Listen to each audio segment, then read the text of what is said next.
నిన్న రాత్రి విజయవాడలో మేమంతా సిద్ధం బస్సు యాత్రలో గౌరవ సీఎం గారు శ్రీ జగన్మోహన్ రెడ్డి గారి మీద జరిగిన రాళ్లదాడి చాలా హేయమైన చర్య.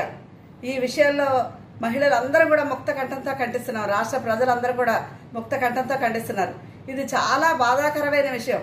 నిజంగా కంటి దగ్గర తగిలిందా, పైన కంటికి తగిలినా, కణత దగ్గర తగిలినా ఎంత ప్రమాదం జరిగేది. అంటే వీళ్ళ టార్గెట్ జగన్మోహన్ రెడ్డి గారిని ఏదో చెయ్యాలనే పెట్టుకున్నారు. దీనికి మాత్రం బాధ్యత చంద్రబాబు నాయుడు గారు, లోకేష్ గారే వహించాలి.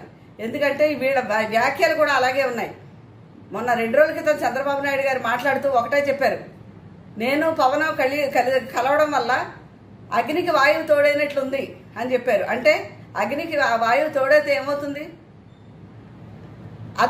అదే చేయాలని ఉద్దేశంతో కూర్చున్నారు. ఆ విషయంగానే అందరినీ రెచ్చగొట్టి తెలుగుదేశం శ్రేణుల్ని, జనసేన శ్రేణుల్ని రెచ్చగొట్టి ఏదో విధంగా అరోచకం సృష్టించాలనుకున్నారు.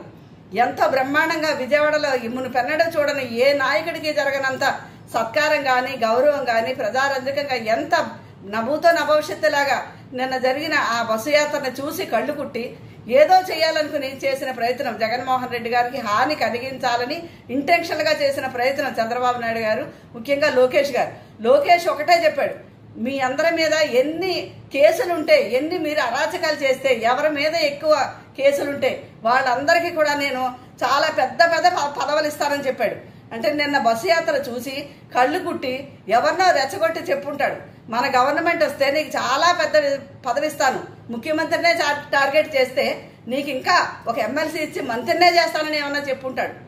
అందుకే ముఖ్యమంత్రినే టార్గెట్ చేయడానికి పెట్టారంటే ఇది ఖచ్చితంగా చంద్రబాబు నాయుడు గారు, లోకేష్ గారు ఖచ్చితంగా బాధ్యత వహించాలి. వీళ్ళ గురించి నిజంగా పోలీసులు, ఇంటెలిజెన్స్ వారు కూడా ఎంక్వైరీ చేసి ఈ దోషుల్ని వెంటనే కఠినంగా శిక్షించాలని మేము గట్టిగా కోరుకుంటున్నాం.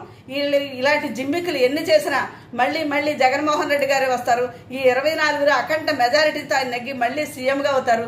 వీళ్ళు చేసి ఇలాంటి పనులన్నీ, అరాచక పనులన్నీ ప్రజలు గుర్తించుకుని వీళ్ళకి మొన్న వచ్చిన 23 కాదు 1-2 స్థానాల్లోనే రాకుండా చేస్తారు.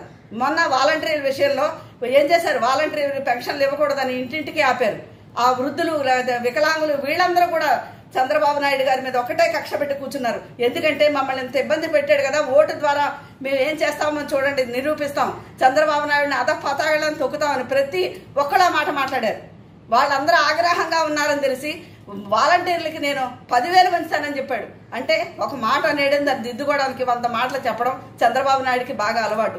ఈ విషయంలో నిన్న జరిగిన రాళ్ల దాడి విషయంలో మాత్రం చంద్రబాబు నాయుడు అలాగే లోకేష్దే ప్రధాన పాత్రని మేము గట్టిగా నమ్ముతున్నాం.